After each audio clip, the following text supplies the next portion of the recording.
বিসমিল্লাহির রহমানির রহিম। আসসালামু আলাইকুম। কেমন আছেন সবাই? আজকে আমি এসেছি সাধারণ জ্ঞান নিয়ে, অর্থাৎ জিকে আর কি। হ্যাঁ, এটাও আমাদের যে সব কিছুর একটা পার্ট। বাংলা, ইংরেজি, ম্যাথের মতো সাধারণ জ্ঞানও হচ্ছে আমাদের সব পরীক্ষার একটা অংশ। যেমন আজকে আমি যে সাধারণ জ্ঞানগুলো নিয়ে এসেছি এগুলো প্রায় কমন আসে।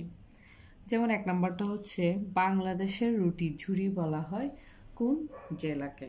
কোন জেলাকে এটা আমরা সবাই জানি, দিনাজপুর। দিনাজপুর জেলাকে বাংলাদেশের রুটির ঝুরি জেলাকে বলা হয় বাংলাদেশের রুটির ঝুরি, দিনাজপুর। যেগুলো আমরা কনফিউজড হয়ে যাই, যেমন এখানে আবার আমি সেকেন্ড প্রশ্নটা এনেছি, ইউরোপের রুটির ঝুরি বলা হয় কাকে? অনেক সময় আমরা ইউরোপ বাংলাদেশ এই জিনিসটা আমরা কনফিউজড হয়ে যায়। এই কারণে কনফিউজিং না হওয়ার জন্য আমি আজকে সবগুলো একসাথে এনেছি। ইউরোপের রুটির ঝুরি বলা হয় কাকে? ইউক্রেনকে।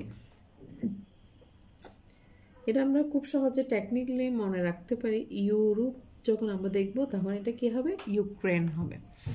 তারপর থার্ড প্রশ্নটা হচ্ছে বিশ্বের, এটা হচ্ছে আবার কি বিশ্বের। এতক্ষণ আমরা পড়েছি বাংলাদেশের, এরপর পড়েছি ইউরোপের, এখন পড়ব বিশ্বের রুটির ঝুরি বলা হয় কাকে? উত্তর আমেরিকার পেইরি অঞ্চলকে। উত্তর আমেরিকার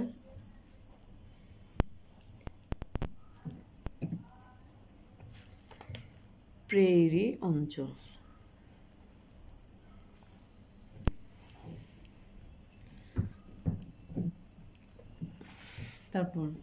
তারপর প্রশ্নটা যেমন বাংলাদেশকে স্বীকৃতি দানকারী প্রথম দেশ। প্রথম কোয়েশ্চেনটা কি? বাংলাদেশকে স্বীকৃতি দানকারী প্রথম দেশ কোনটি? এই ধরনের একটা প্রশ্ন আমাদের পরীক্ষায় থাকে। প্রথম দেশ হচ্ছে কি? ভুটান।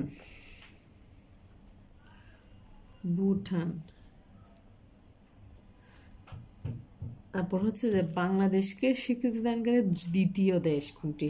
দ্বিতীয় দেশ কি? ভারত। দ্বিতীয় দেশ হচ্ছে ভারত।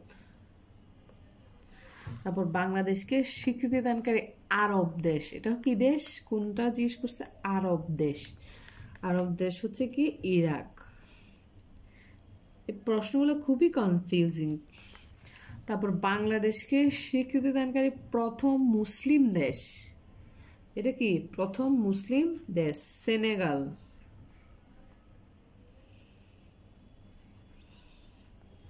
তারপর হচ্ছে বাংলাদেশকে স্বীকৃতি দানকারী প্রথম ইউরোপীয় দেশ, এটা হচ্ছে কি? ইউরোপীয় দেশ পূর্ব জার্মানি।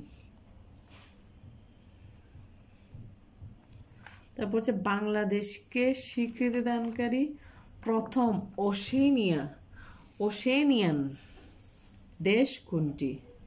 টোঙ্গা।